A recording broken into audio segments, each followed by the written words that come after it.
Hey, what's up, everybody? Hope everybody had a very Merry Christmas, Happy Holidays, and of course, it's New Year's Eve for some of you listening in the eastern part of the world. For us over here, it's New Year's Eve tomorrow. Wishing everybody a happy, healthy New Year. Happy New Year, guys.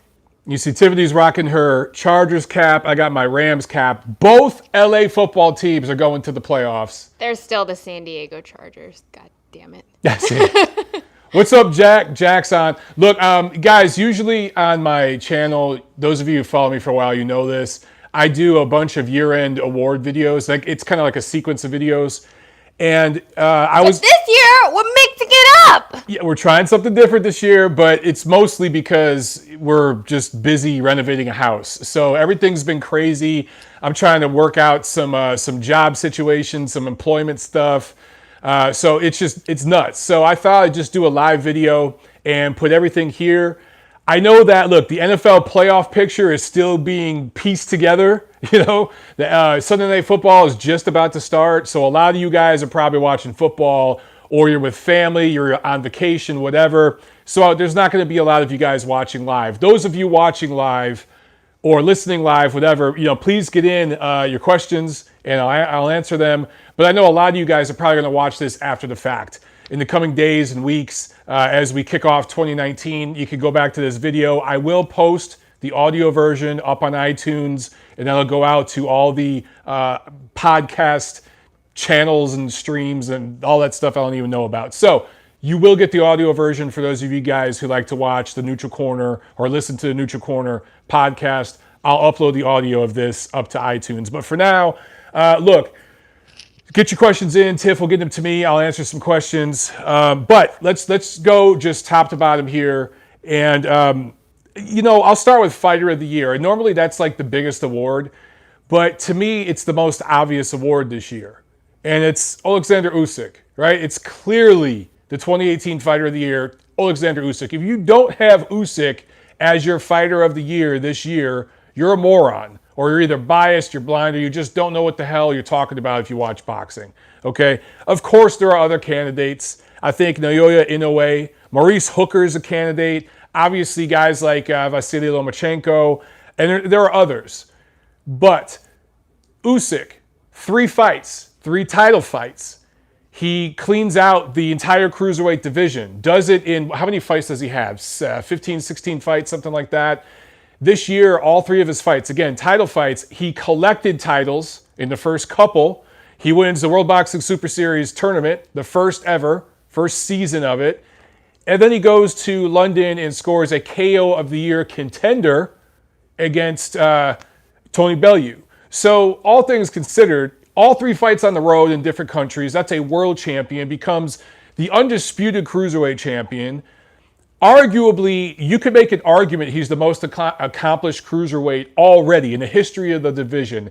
And next year, the cruiserweight division will be 40 years old. It was created in 1979 by the WBC. So in the 40-year history of the cruiserweight division, and remember, it used to be 190 pounds. They moved it to 200 pounds. You could make an argument Usyk is the most accomplished cruiserweight ever. Now, some people will point to Evander Holyfield, and that's a debate that's going to go back and forth. And I do need to do a rant video discussing that because I think Usyk's already accomplished more than Holyfield did. But some people, I understand why you like Holyfield better. Either way, he's either the first or second most accomplished cruiserweight ever in the history of the division, 40 years. So Usyk, clearly Fighter of the Year. And I'm trying to think back to recent Fighter of the Year winners. I can't think of one that is this clear-cut, this dominant. You think of some recent years, Fighter of the Year winners, and really they won the award off one fight.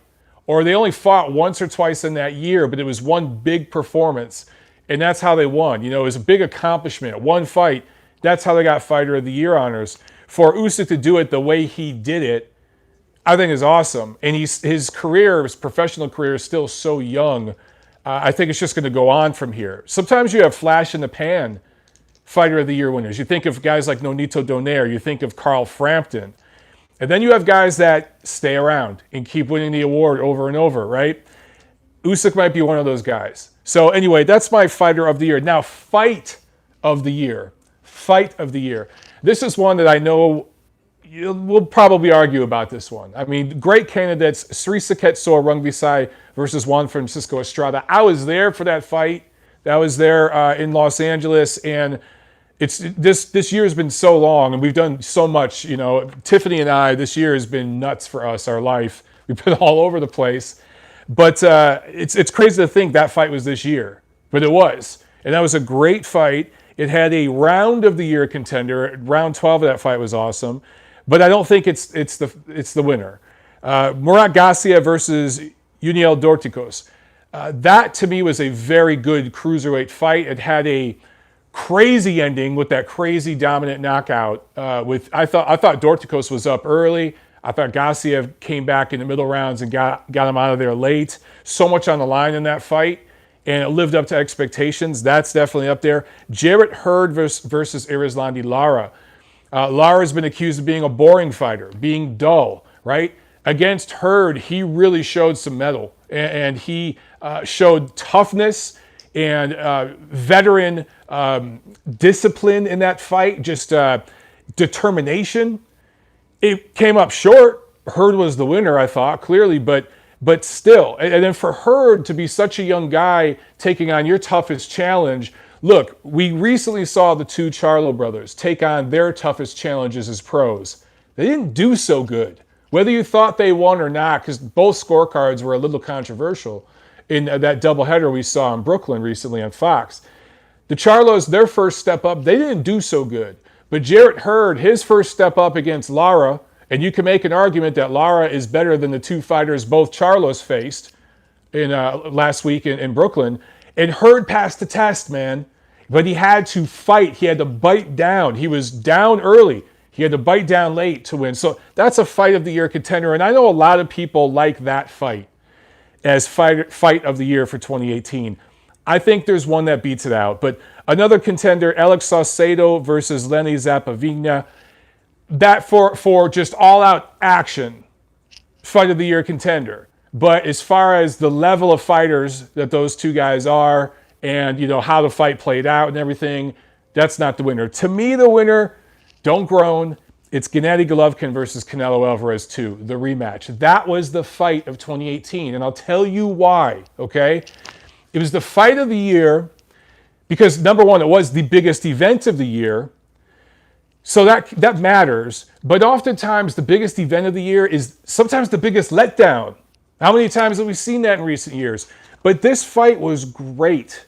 It was better than the first fight. And there was so much lead up and drama and soap opera bullshit before it finally happened that when it happened, the stage was it couldn't have been bigger, okay? And both guys exceeded expectations. The fight was better than the first one. That's important because the first fight last year was a fight of the year contender in 2017.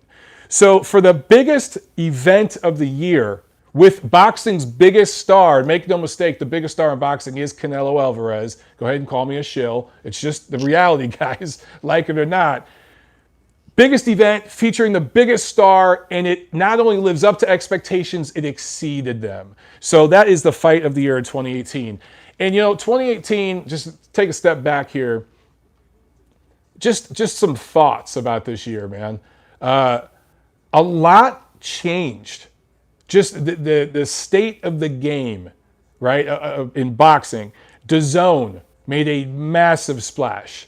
And you look at the investment they made in boxing. It wasn't a tiny little investment. You're talking a $1 billion plus investment in the sport. And it wasn't just with one promoter. It was with multiple promoters, multiple platforms. They got the two biggest stars in the sport. Both, on both sides of the pond. They got Canelo Alvarez over here. They got Anthony Joshua over there. Deals with Golden Boy. Deals with Matchroom. They got the World Boxing Super Series. So DAZN made a huge splash. Now, how is that going to play out over the next few years? We don't know. Some people think DAZN isn't going to work. Some people think boxing has to be on network TV. But remember, at one point, people thought Netflix wasn't going to work. That Blockbuster Video was the only way people are going to rent movies and stuff. People thought, no one's going to stream shows and stuff on Hulu. Like, this stuff ain't going to work. And now it's destroying cable. those platforms. So I think we have to give DAZN a chance. What makes me feel confident about it is the size of their investment. This is huge. And the scope of their investment, because I know some of you will bring up PBC's investment. They had a $500 million financial investment, but that investment had no game plan. They were throwing spaghetti at the wall as far as networks go. Remember, they were like on 5, 6 different networks. There was no rhyme or reason to any of it, and it was with one promoter, Al Heyman, who, he's an advisor. He's a promoter. You look at this, what DAZN's doing, multiple promoters, multiple platforms. There is a rhyme and reason to it because the World Boxing Super Series, for instance, there's a schedule there. There's a bracket there, so you know what you're going to get.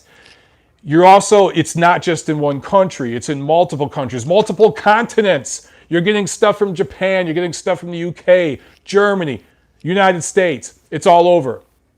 So the size and the scope of their investment and who they invested in makes me very, very confident with DAZN. I'll say this and then I'll move forward here. HBO getting out of the sport, the promoters saw that coming a couple years away, the smart ones like the Top Ranks and people like that. They go where the business is. The promoters and the fighters, they're going to go where the business is. When HBO was first starting, the promoters went there. All the other promoters followed to HBO, to Showtime, because that's where the business was going. Now you see people, the promoters, going back to network TV, going to these streaming platforms because they can see that is where the business is going. And it's not just boxing, it's sports and entertainment as a whole. That's where it's going. So this year, man, so much changed. I feel that we're going to be looking back at 2018 a few years from now and just saying like, man, that's the year all this shit started. That's the year all this shift happened. It was in 2018. And what's crazy is for me in my personal life with Miss Tiffany Lamb over here, it was a huge shift in our world too. So for me, it's always just going to stick out. This year is always going to stand out to me because so many things happened in boxing, so much changed, and so many things changed in my life. And I'm willing to bet a lot of you guys watching, or if you watch later or listen later, you'll probably say the same thing about your life. It just feels like right now in our world, there's all this shifting and changing happening. And I think it's overall for the good. I really do. All right, do we have any questions right now? Before I get to some more awards here, let's. All right, I'll talk one more award while Tiffany grabs some questions. Okay, Trainer of the Year. I'll hit this one real quick because it's another obvious one. Anatoly Lomachenko.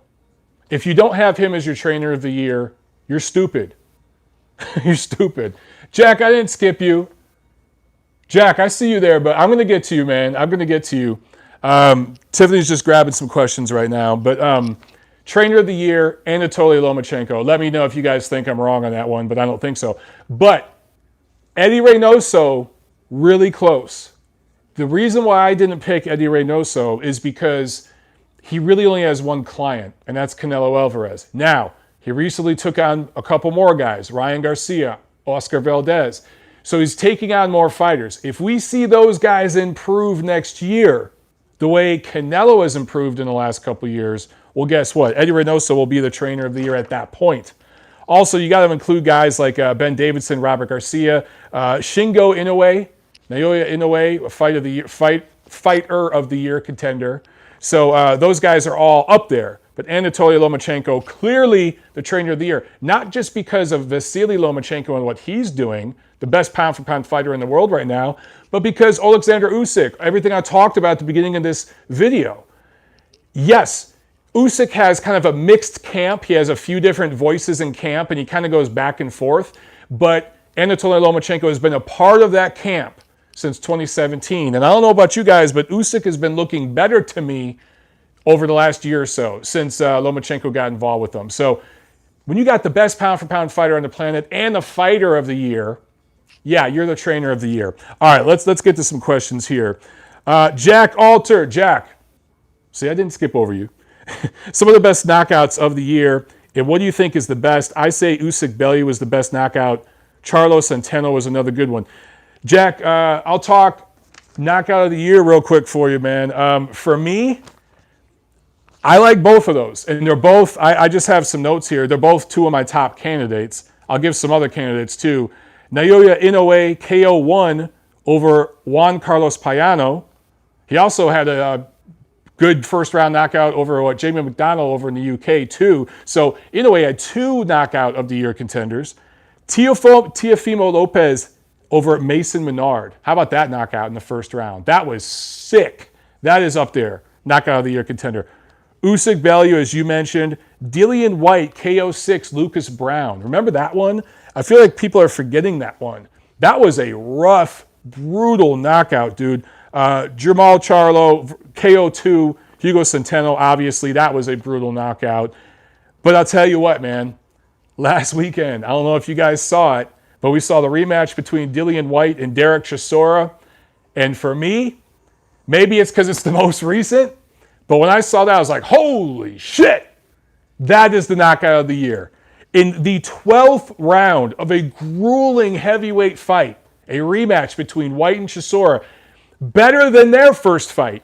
And by the way, that's also, I should have mentioned that as a fight of the year contender. White Chisora too, absolutely a fight of the year contender. But for White, strangely enough, Chisora was ahead on the cards, which I thought was ridiculous. I thought White should have been ahead. I thought he was controlling the second half of that fight with his jab and his movement. But it was a close competitive fight. But for him to end that night with that left hook, holy shit, Chisora was out before he hit the canvas. He had shown a sturdy chin that whole fight, ate a lot of punches, but that left hook came out of nowhere. It was beautiful. And for White to have two knockout of the year contenders this year, he has absolutely, in my opinion, earned that rematch with Anthony Joshua that he's going to get in April. I have no issue with that fight happening because he has absolutely earned it. He has improved. All right, let's get to some more questions here. Anthony Rafter, should Bronner retire if he loses to Pac? I would say no, because he still gets paid. For whatever reason, people still love the guy. He probably still has an agreement with PBC that's going a couple more years. As long as he can keep his ass out of jail, he can still make money. And at some point, he's already kind of there, but I think if he loses badly to Pacquiao, he'll officially be a gatekeeper. And PBC will use him to build up some of their newer prospects and stuff. But then again, they'll match him against other washed up guys because that's what they do, you know. And it's not that other promoters don't do it, but the PBC has so many guys like that. Broner can continue making paydays for a couple more years, bro. So I think he'll stick around. John Yun asks, what are your future predictions for 2019 candidates for the same awards, assuming they stay impressive? Well, John, I just talked about Eddie Reynoso. So if with Eddie Reynoso, if Canelo has a big year next year, 2019, you know, let's say he fights Daniel Jacobs, beats him, takes that title, does maybe a rubber match with Golovkin, beats him again more decisively. And then at the same time, Reynoso's new clients, Oscar Valdez, Ryan Garcia, show marked improvement. I think he's probably a leading contender for Trainer of the Year. And all the other guys I mentioned, they'll be up there as well. If if we see an upset, if we see Danny Jacobs beat Canelo, if there's like a crazy upset, his trainer, Andre Rozier, he's in the discussion. The Furies, if Tyson Fury beats Deontay Wilder in that rematch, that's Trainer of the Year, possible Fighter of the Year. So it just depends on what we see. As far as Fighter of the Year next year, I don't see Lomachenko moving up in weight again. I don't think it's going to get the Mikey Garcia fight. Alexander Usyk might make the move to heavyweight, but he's not going to fight a top guy yet. Somebody like Tyson Fury has an absolute chance to win it if he beats Wilder. Inoue, if Inoue wins the World Boxing Super Series, you know, one of the winners of the World Boxing Super Series, they have a chance. Jarrett Hurd has a chance because he's going to fight, they say, he's going to unify all the titles, which now would be Tony Harrison. Who knows if Harrison rematches Charlo? I don't know. But if he gets a fight with one of those guys, beats them, cleans out that division, and moves up to 160, he's a player, right? Don't forget Terrence Crawford. So Fighter of the Year, it's going to be one of those guys. Fight of the Year, who knows? We just don't know. If Wilder and Fury do it again, I think that fight will be great. If Golovkin and and Canelo do it again, I don't think it's going to be as good as that second fight. So we'll see. Rockstar 1996. Have you seen Abel Sanchez, other cruiserweight, Arsene Gulmarin? He looks pretty impressive, and I just hope cruiserweight doesn't get forgotten if Usyk moves up. Yeah, I've seen him. A little rough around the edges. A little, not exactly, but a little Murat Gassiev in him. Not the most fluid guy, but powerful. One thing Abel Sanchez teaches his guys is how to punch through the target, how to make your shots count. Absolutely a guy to keep an eye on. I'm with you on cruiserweight. That's why I like the World Boxing Super Series Season 2 going right back to the cruiserweight division. I think they should do a cruiserweight tournament every year. Why the hell not? The fights are good, and it's an underrated division. So I don't think Usyk will move up by the end of next year, but I think he's going to have 1 or 2 more cruiserweight fights. And I would love to see Usyk next year fight the winner of the World Boxing Super Series Season 2 cruiserweight tournament. I think that'd be great. DS Kendall's 210 asks, does DAZN really have AJ locked up? Hearn's still doing biz with Showtime. Yes, they do. They have a long-term deal with Anthony Joshua. He is going nowhere. So DAZN, as I said, big investments in Canelo Alvarez and Anthony Joshua. Hearn does do some business with other networks through other fighters that have other contracts, but eventually all his guys are going to DAZN. Let's get back to another award here. Let's see. I did Fighter of the Year, Fight of the Year, Knockout of the Year, Trainer of the Year. Let's talk Upset of the Year. Upset of the Year is always a big one, right? And this year we had some good upsets. Maurice Hooker, split decision 12 over Terry Flanagan. That was an upset. People didn't see that coming. Eladir Alvarez, KO7 Sergey Kovalev. Although a lot of people did pick Alvarez, I certainly thought it was going to be a tough night. I didn't see him knocking Sergey out in the 7th round like that. And if you saw the first 5-6 rounds of that fight, Kovalev was winning. And really, in certain spots, he looked like he was coasting. He just tired out in like the 5th, 6th round and got stopped in the 7th. So that was an upset. You know, Josh Warrington beating Lee Selby, that was an upset at the time. But when we just saw what Warrington did against Frampton, you guys remember, I thought Frampton was going to win that fight, and pretty decisively, I picked Frampton. We found out Warrington's for real. So his win over Lee Selby, yes, at the time we saw it as an upset, but now I look back and I'm like, nah, not really. Warrington's a player. He's improved. We can say the same thing with, well, you know what? Rob Brandt beating Ryota Murata. That is up there. Because Brandt, you look back to 2017, and he fought the German, Jürgen Brähmer, and lost, and it was pretty decisive, right? And coming into that fight, Murata should have been undefeated. He had 1 loss on his resume. He lost last May to Hassam Nindam, but that was a robbery. He deserved a decision, and rightfully so, the WBA mandated a rematch, and he beat him again decisively. So going into that fight, people thought Murata was going to absolutely win this. Not necessarily flatten the guy, but decisively win on the cards. And for Rob Brandt to win that, certainly up there. But for me, personally, Christopher Rosales, TKO 9 win over Daigo Higa. And the reason why I pick Rosales-Higa as my upset of the year, it's a couple things. Higa was not only undefeated coming into that fight, he was 15-0 with 15 knockouts. He was killing everybody. He looked like possibly another Naoya Inoue coming up from that part of the world over in Asia, right? A Chinese version of it. He looked really, really good, really dominant. Now, he missed weight for his fight with Rosales, so he was drained. But Rosales came into this fight with several losses, right? And then since that fight, Rosales beat Higa, stopped him, which I think was a shock. Not just beating him, but stopping him. But then he goes on and he just lost to Charlie Edwards December 22nd. And it wasn't a freak loss, like a knockout or anything. He was just outboxed, outclassed by a better fighter. So Christopher Rosales isn't necessarily the greatest fighter. He isn't the fighter we thought he was. Him beating Higa like that, looking back, to me that's the upset of the year. But I wouldn't be mad at you if you had Rob Brandt over Ryota Murata. I think that that definitely was up there. 1A, 1B, those 2 fights. Comeback of the year. This is another obvious one. You could say Manny Pacquiao is a candidate because technically last year he lost to Jeff Horn. I know I felt he won. A lot of you guys felt he won. But officially, he lost to Jeff Horn.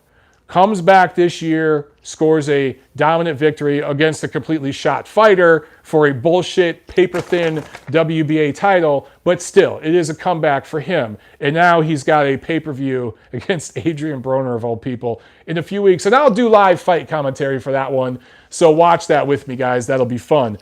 But obviously, the comeback of the year in 2018 is Tyson Fury.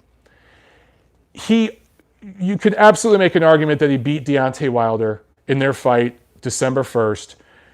I'm cool with the draw, as I explained, because of the 2 knockdowns. And it was really, if not for just 2 brief lapses in defensive responsibility for Tyson Fury, he wins that fight on points, and he's a WBC heavyweight world titleist right now. And him and Anthony Joshua share the heavyweight division at the top. So without those 2 knockdowns, he's the champ. But to get off the canvas like he did in the 12th, when I thought he was done, go back to my live fight commentary where I'm watching it and I'm like, holy shit, I thought the fight was over. And then he gets up. That's what we all thought, right? So his comeback in that fight, just to finish on his feet, was a symbol of his entire comeback just in life, not just in boxing, but in life. This guy was on the brink of disaster, self-imploding, mental illness issues, addiction issues, depression, all this stuff. And he comes back from it. And then he gets a draw against Wilder. And instead of freaking out and being pissed off, he showed gratitude. And it's not that he was showing gratitude. He showed some gratitude to Wilder, to the fans. But he was almost showing gratitude just to life. Just to be where he is right now, knowing the struggle he had to get back to this level and prove that win over Klitschko was not a one-time fluke. Tyson Fury is legit. So I obviously, comeback of the year. I feel a lot of the awards this year are very obvious. The only one, knockout of the year, there's a few different ways you could go. Upset of the year, a few different ways you could go. But these other categories, guys, pretty obvious. This year we had some real clear-cut winners. Do we have any more questions? I have a question. What's your question? And you have one question, too. But do your question. Okay, I'll do these first, and then Tiffany has a question. Ooh. DS Kennels 210, I got a question for Tiffany. What is your photography gear, and what kind of pointer can you give a newbie? All right, that's technical stuff. I'll let Tiffany answer that. CN asks, when do you think Top Rank will match Teofimo Lopez with Lomachenko? Any news on Loma's April opponent or Crawford Khan? Okay, so let's start with Teofimo Lopez. Lopez and his dad are uber confident, and they want Lomachenko right now. Grandpa Bob don't want that shit. Grandpa Bob probably realizes that Mikey Garcia is going to get flattened by Errol Spence, and who knows, maybe Garcia wins that fight, we'll see. But win, lose, or draw, Garcia's not going to want to fight Lomachenko. It's just pretty clear he doesn't want to do it. His people don't want to do it. Loma's style is not good for him. So probably not going to happen. So if you're Grandpa Bob and you want to build to that big, big fight for Lomachenko that moves the needle, maybe Teofimo Lopez is the guy, and that's in-house. That's an all top-ranked show. However, Teofimo Lopez is nowhere near as big right now as he's going to be at some point. So if I'm team Top Rank, and they're very smart, they've been in this business for a long time, what they're going to do, I believe, is continue to build up Teofimo Lopez. And if they could get him on shows, on Vasily Lomachenko fights, and get him in co-mains and start building them up together and start banging the drums for that kind of fight, sure, maybe in a year or two we can see that. Remember, Lomachenko, they're building a brand with him in New York. And Teofimo Lopez is from Brooklyn. So that fight could move the needle 18 to 24 months from now. But I don't think it's ready in 2019. I just don't. Lopez has still got to prove himself against a top 10 level fighter in the division. And then the other part of your question, Loma's April opponent, really have no idea, man. There's a couple names being tossed around, but I wouldn't feel comfortable giving them right now. All that should be announced, I would say, in January, by the end of the month. It's coming soon, okay? For Crawford Khan, that fight is a real possibility. So in the next coming weeks, you might see an announcement there. I don't love that fight, but I don't hate it. I get why Khan wants to do it. I get why Crawford would want to do it. I don't know exactly where they're going to go. Do they go to Vegas? Khan has traveled to Vegas a million times before. I don't know. But we'll see. I do think that is definitely a possibility. Joshua Wilder, hashtag Joshua Wilder asks, worst job by judges this year? Oh, there's a couple. Who is the guy, I can't even think of his damn name right now, who in the Wilder-Fury fight scored it so widely for Wilder. Damn it, I can't think of his name right now. I know he's originally from Mexico. But that was pretty shitty scorecard. I think the judges having Chisora up over White was a shitty scorecard. We've seen a few of them this year. But probably the worst one this year, at least at the time I'm thinking right now, man, that judge, Alejandro Rochin, that's who it was, who had Wilder up so high, so far ahead of Tyson Fury, it put a stain on a great freaking fight. And we've seen that a couple times this year. And then there was one judge who had Bellew way ahead of Usyk. If you had that fight even or whatever through the first 6 rounds, I understand. But to have Bellew way ahead, I think that was a shitty scorecard. Nobody, though, this year, I think, got as bad as Adelaide Bird's scorecard in that Canelo-Golovkin fight last year, the first one last year. Because that was the biggest fight of the year and just the shittiest scorecard we had seen in years. That directly affected the outcome of the fight. Because had she scored it for Triple G like she should have, or if it was another judge who had it for Triple G, he would have won by split decision. And nobody would be bitching about Canelo getting the decision this year. So that scorecard was so bad that it reverberated to a fight a year later. That's how bad Adelaide Bird's scorecard was. And people are still making jokes and memes about it. And even some of the commentary guys like on DAZN and ESPN have mentioned it still this year. So I don't think there were any this year that bad in an event is big. Joel Morgan, what's up, Joel? How you doing, man? He asked, any more word on where Triple G is going to land? I'm kind of surprised we haven't heard an announcement so far yet. You know, no. For me, I still believe they're going to go with the zone. I know people have talked about him going to PBC. If he goes to PBC, he could fight Charlo, and I think based on what we saw, right, the cat's out of the bag with the Charlos. They're not as good as everybody thought they were. Jarrett Hurd would be a real challenge. But other than that, if Golovkin just wants to have highest reward with lowest risk, PBC is the way to go because that's how they do business. If he wants to try to fight Canelo again, and I think despite all of his complaining and bitching about the judges, justifiably so, I think he still wants to fight him. You've still got Daniel Jacobs. You've still got Demetrius Andrade.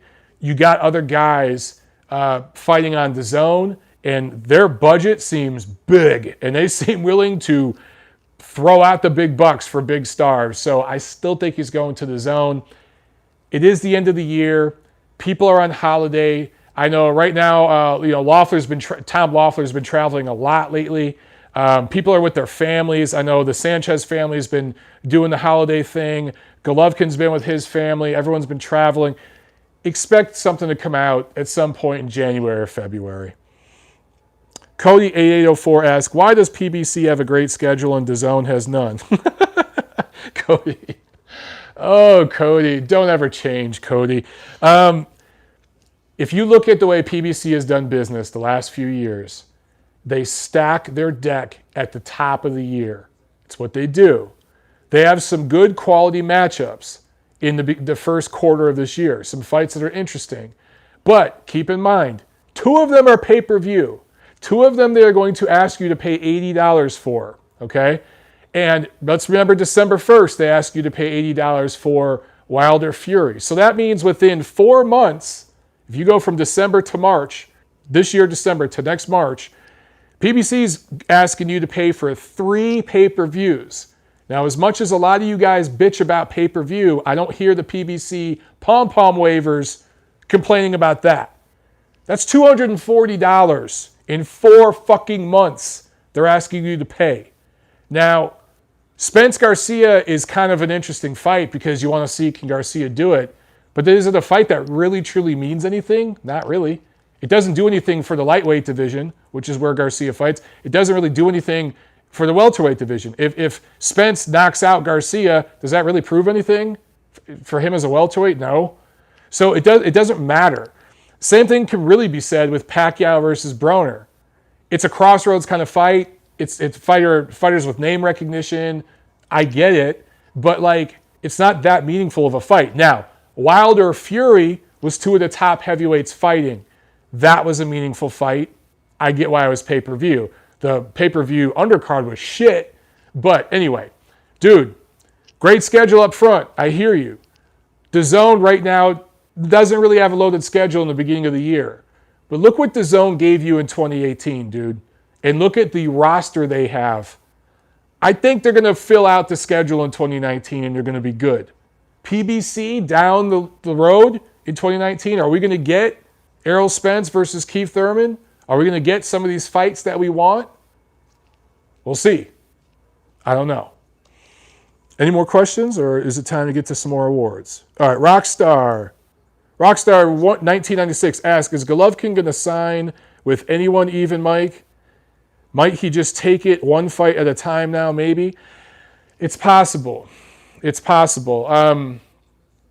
You know, Tom Loeffler is his promoter, but he also is a self-promoter. He has Triple G Promotions. So he might want to do it on a one-by-one basis. But generally speaking, the way these deals work is that if you want to fight, if you want to go to DAZN, let's say, and fight Canelo Alvarez again, DAZN's going to want to have a piece of you if you win. So DAZN's probably not going to say, hey, come here for a one-off when they've invested hundreds of millions of dollars in Canelo Alvarez, right? If Golovkin, let's say, wants to fight Canelo late next year, I don't think they're going to fight in the spring. Well, if you're DAZN, would you want to shell out a bunch of money and then possibly Golovkin wins and you don't get him for the next fight? No, you're going to want a guarantee that says, look, if you win, we get options on your next 2 fights. And we want to do a 4th fight with Canelo. You know what I'm saying? And I could go on for an hour about this, but that's generally speaking how these things work. So I don't expect Golovkin to do one-offs. He's not in a situation like a Floyd Mayweather or somebody like that who moves the needle so much that he could do a one-off whenever he feels like it. Golovkin's not that big of a star, so he can't demand that. So no, I don't see him doing that. He's going to sign with somebody. AJC433 asks, do we know where Loma is going? As far as going where? As far as who is he fighting next? We don't know. But it will be at 135 pounds. He's not going up to 140. And it's either going to be in New York or Los Angeles. Possibly Vegas, but that's only going to be for a big fight. So it's either going to be New York or LA. I gotta answer my question. Are you going to answer your question? Yes. Okay. Now it's my turn. Actually, you have one more question. Well, go ahead. Answer your question. Tiffany's going to talk about her equipment. Go ahead. You got to get close to the mic, though. All right. So in terms of photography, I use a Canon T5i. And in terms of pointers, I would just say take a bunch of fucking photos and then try different angles, try different things, and see what works. That's it. And I would tell you, you know, I have a little experience taking a million pictures and being in front of the camera, and also helping Tiffany because we work together on a lot of this stuff. Lighting is a big deal. Even balanced lighting. Lighting and focus are going to be your 2 biggest issues when you start out doing photography. Yes. But in terms of boxing photography, the ring is what it is. Just take a bunch of pictures. Yeah, boxing photography. Get the camera, the lenses that have what is it called? Focus points? focal points. Yeah, there's a lot of cameras out there, dude, that like a standard camera, let's say, has 4 focal points or focus points. I can't remember what the technical term is. You'll see dudes ringside who have a camera or a lens that has like 16 focus points, to where the photographer is average, but the lens is so damn good that their shots look awesome. So a lot of times, if you're doing sports photography, it's about the equipment, dude. It's about the equipment. It's also honestly about luck. It's being able to capture the right shot at the right time and just getting lucky to a certain degree, because everybody's constantly moving, things are moving, and you might just get lucky and get the shot. And the way you increase your luck with that is you take a million freaking pictures. Exactly. That's how you increase your... Each picture is a lottery ticket. You have a better chance for winning the lottery if you buy 1,000 tickets. Okay. I'll do these questions in just a second. I want to talk about the event of the year. Event of 2018 in boxing.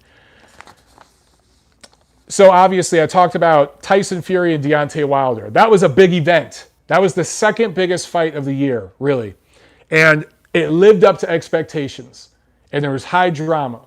And it was in America, in Los Angeles, in a big media market, the entertainment capital of the world. So yes, that was an event of the year candidate. Canelo Alvarez versus Gennady Golovkin 2, obviously the biggest event of the year. So that was, or the biggest fight of the year, I'm sorry. One of the biggest events of the year in boxing. The World Boxing Super Series. We wrapped up season 1. We started season 2. And then not only are there 2 tournaments in season 2, there are 3 tournaments. And you got some of the best fighters in the world fighting in them. The fights have been awesome. The production has been awesome. So the World Boxing Super Series, absolutely, just as a whole, one of the biggest events of the year, the DAZN launch. I talked about that a minute ago. Changing the game.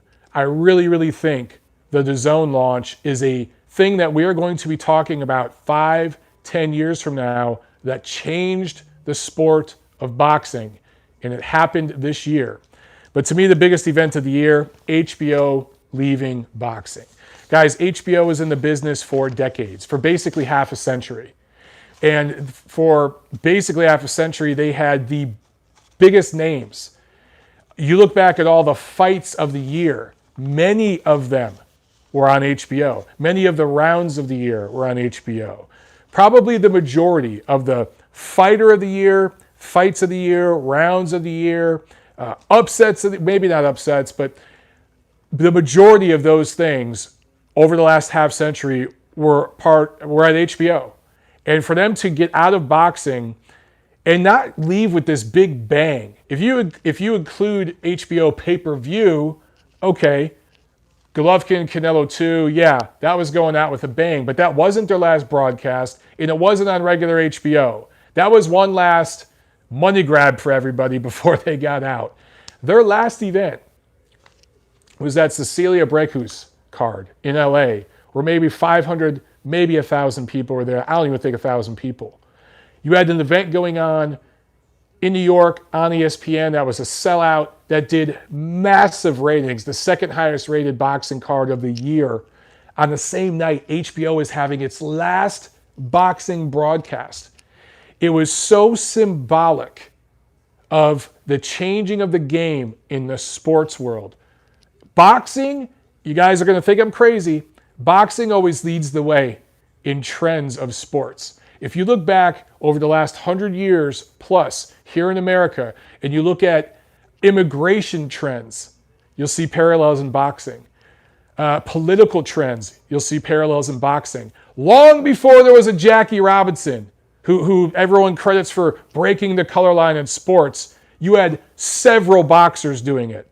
There wouldn't have been a Jackie Robinson without a Joe Louis. There wouldn't have been a Joe Louis without a Jack Johnson, right? Sam Langford, never a big star, but guys like that. It happens in boxing first.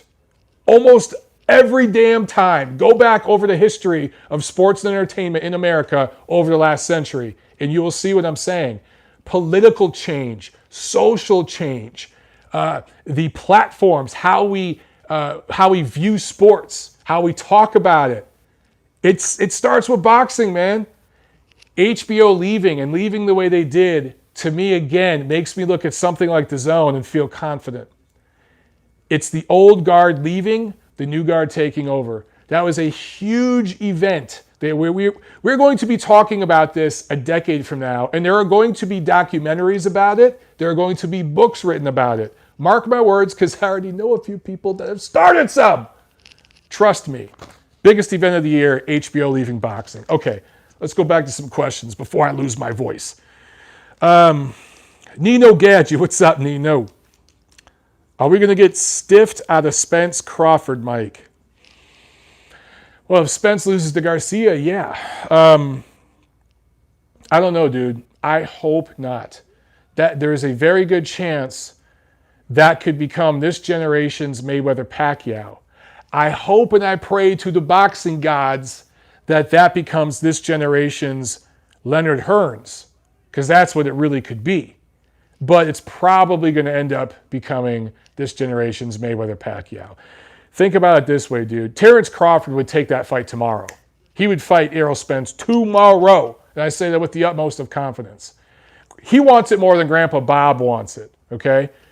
But Spence, Thurman, all the guys at PBC, they don't want that shit. They don't. Again, look what the Charlos just kind of got a little exposed. Don't be surprised if you see Spence get a little exposed against Mikey Garcia in a few months.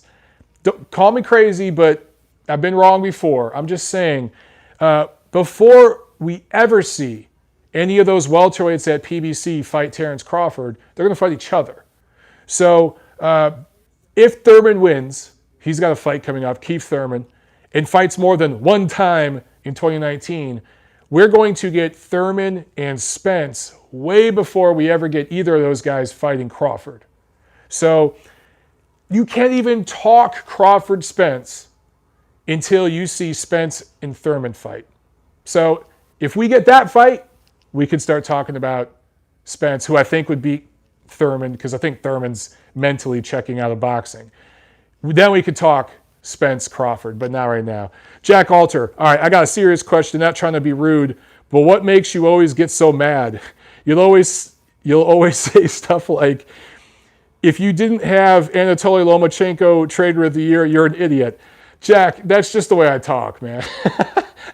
I'm not mad. Mike's an asshole. I'm an asshole, but I'm your asshole. I'm a lovable asshole. Now, look, seriously, man. It goes back to my childhood a little bit. I grew up in the inner city. I grew up north. That's how people talk. I grew up in a working class, blue collar type of existence. That's how the people talked. I was in the Marine Corps. Military people talk that way. We call each other idiots, an asshole, but it's in love. It's in fun. Tiffany's only seen me get mad once or twice. When I get mad, you'll know I'm mad because I turn into a psychopath. Oh, yeah, you'll know when he's mad. Yeah, it's scary. I don't like getting mad because I try not to get mad because I usually almost black out. That's how crazy I get if I get mad. So I'm a passionate, animated guy, and I use big words and I raise my voice and talk big and stuff, but I'm just being animated, man. I'm not mad at all. And when I say idiot, I'm half joking. If you have somebody else for Trainer of the Year, you're not an idiot. I just disagree. It's just the way I communicate, man. And the people in my life, my family members and stuff, they'll tell you, if I don't call you an asshole or a dick or something, it means I don't love you. So the more I say words like idiot, dick, bitch, it means I love you. If I'm talking shit to you, yeah, I'm a little crazy. They can't hear you. You got to say it into the microphone. They just need to, I'm Italian, It's just Oh, my hands. Tiffany's Italian by association. But yeah, maybe it's an Italian thing. I don't know. But yeah, dude, that's all it is. Trust me, I'm not mad at all, man. Only been a few times I've ever been mad. Rockstar 1996 wants to know, why is Coppinger such a douche? Rockstar 1996 asks, why is Mike Coppinger such a douche? You know what, dude? There's a lot. I can't talk too much on the record. We both work at the same publication. But a lot of people don't like that guy. A lot of what I would call boxing people don't like that guy. But some of the corporate executive types and network type people like him.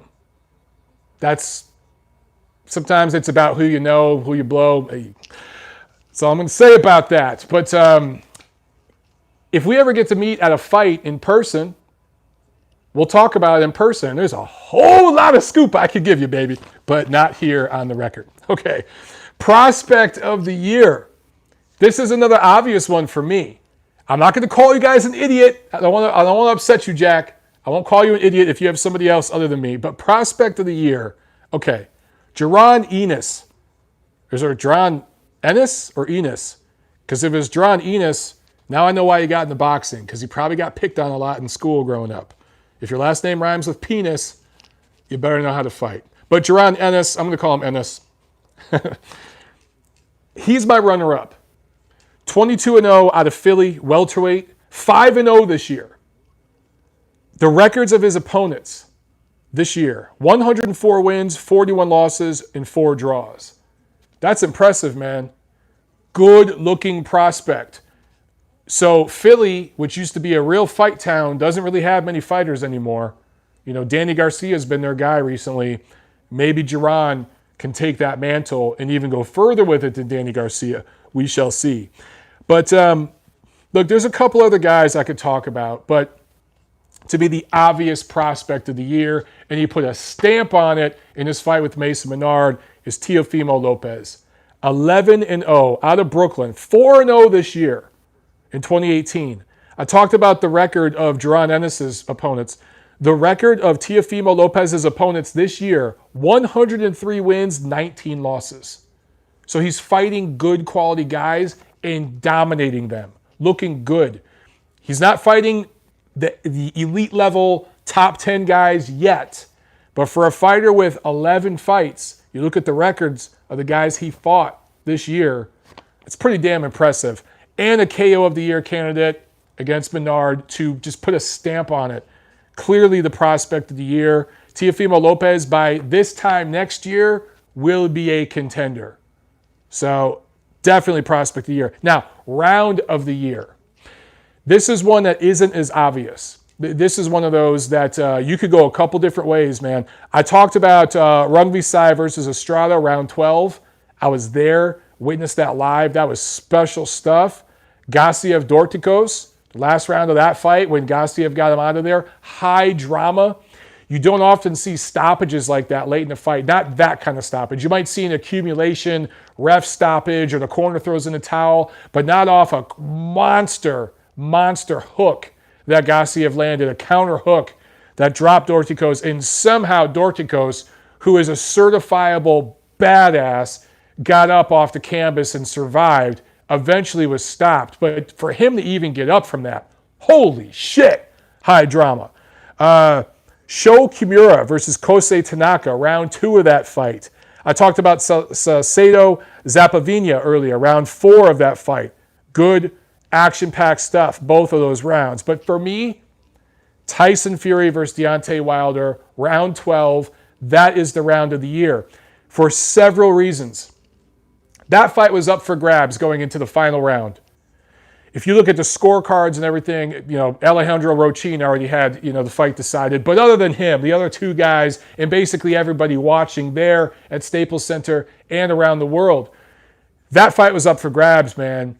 And Deontay Wilder knew it, and he put together that jab, right hand, left hook combination. It was pretty stuffed, textbook boxing stuff. For him to punch with that kind of power that late in the fight that he was losing, very impressive to put together a combination like that and drop Fury. For Fury to get up from that, and for the last minute of that round, for him to give Wilder the business and almost have Wilder hurt going to the last, you know, the bell ringing for the last round of that fight. Dude, that was an amazing climax to a good heavyweight fight. It wasn't a great heavyweight fight in my opinion. I think some people overrated it a little bit, but it was a very good heavyweight fight with an outstanding ending. And it left you wanting for more, man. How many of you who saw the first fight don't want to see the rematch, right? We all want to see the damn rematch now because of what they gave us in that 12th round. That, to me, is the round of the year. All right. We got any more questions? You got 2 more. 2 more? Yeah. Let me go to my question thing. Oh, I'm figuring it out. Cody8804 asks, is Devin Haney still a prospect? It's been 5 years at least. When is he going to step up? Okay, so Cody, I interviewed Devin Haney for a piece I did in Ring Magazine. It should be out in the next issue. Devin Haney wants to fight for a title in 2019. He made that very clear. He has a fight coming up January. It's an undefeated opponent, but a nondescript opponent. Haney should win. After that, their goal is to do a title eliminator fight in the summer, and then a title fight in the fall at the very end of the year. So that's what Devin Haney wants to do. Remember, he promotes himself now. That is what he told me his game plan is for 2019. They are ready to step up now. They wanted to step up a little more this year. Remember, he had a fight scheduled this year, but that fight got canceled in the last minute because of issues with the opponent. So it kind of put the brakes on a little bit. Okay, there's a bump in the road. But I believe Devin will absolutely fight for a title in 2019. He's in the top 10, I think, with 2 sanctioning bodies, maybe 3 by now. And he's negotiating with all of them to get himself a title eliminator fight. So depending on how he does with his next fight, which I think he'll win, at least one of those groups will bump him up to an elimination fight this summer. That is what he wants, and I think he'll get it. Marg Funk asks, can Korobov demand a rematch from the WBC? I don't think there was a rematch clause in that fight for Korobov's side. I think there were rematch clauses in there for the Charlo side. So I think Jermell Charlo will likely demand a rematch to the BC with Tony Harrison. But I don't think Korobov has that kind of pull. I don't think that was in the contract for him and his side. So I highly doubt we're going to see Jermall Charlo and Matt Korobov fight again. Korobov did very, very well for a guy who fought once in the last 2 years, but I thought that he just did not punch enough in the second half of that fight and gave it away. I thought he was up halfway through. I thought he was doing very well, but it was just all one speed and one punch at a time. He kind of gave the fight away, and unfortunately, his side does not have the negotiating power. He was just happy to get that fight and that opportunity, but I don't think he's going to get a rematch, no. We have any more questions? Jack wants to know how he looks on the bag. Jack also, you want to know how you looked on the bag. Okay, one thing I noticed, and look, I don't know what you were working on specifically. One thing about heavy bag critique, okay, some guys get in the heavy bag and they're just trying to sweat. Some guys are trying to get in the heavy bag and just warm up. Some guys are working on body shots. Some guys are working on rhythm, moving your feet with your hands. There's a million different things you could work on, okay? But one thing I saw you doing a lot was dropping your hands. Now, you had your hands here, and a lot of people think this is having your hands up. This is having your hands up, okay? And I know you've been training with Layman, and Layman's probably got you doing some very specific stuff, Layman Brewster. But when you're sparring, you want hands up, right? You want to Frankenstein that shit a little bit before you get really good with head movement and spacing and distance and all that. You want to be covered up. So I'd say when you were throwing your hooks, you were dropping your right hand. That shit should be here, right? So, you work on your jab, get a right hand, duck down, hook. You want to work on keeping your hands up, right? When you're every punch you throw, you should have a hand up. And I'm not talking here, I'm talking here. I want some shit up by your temple. Get used to leaving your hands up here when you're hitting the heavy bag. When you hit the speed bag, a lot of people put the speed bag to where like the belly of it's right at their chin.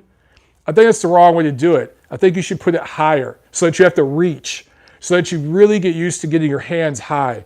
A lot of people think they're putting their hands up until they spar and they're like, holy shit, my hands are not up. You'll get kind of woken up if you're in there with somebody that sees that you're dipping your hands just a little bit below your eyes, your nose level. They'll jab you at the top of the damn head. So that would be my one thing, dude. Just get your hands up, have your shit pinned. Slow motion it, work on hooks, right? Work on hooks over here. And there's different kinds of hooks. Work on right hands. Make sure you're turning your right foot as you shoot your right hand. Make sure you're pushing up when you're jabbing, right? You're getting that lift off your back foot, boom, into your jab. Stuff like that. Make sure that you're keeping your elbows in. Make sure you're not flaring, with this shit. You might have your hand up, and if you're like this, they're going to time you and go underneath that, so you want to be down here.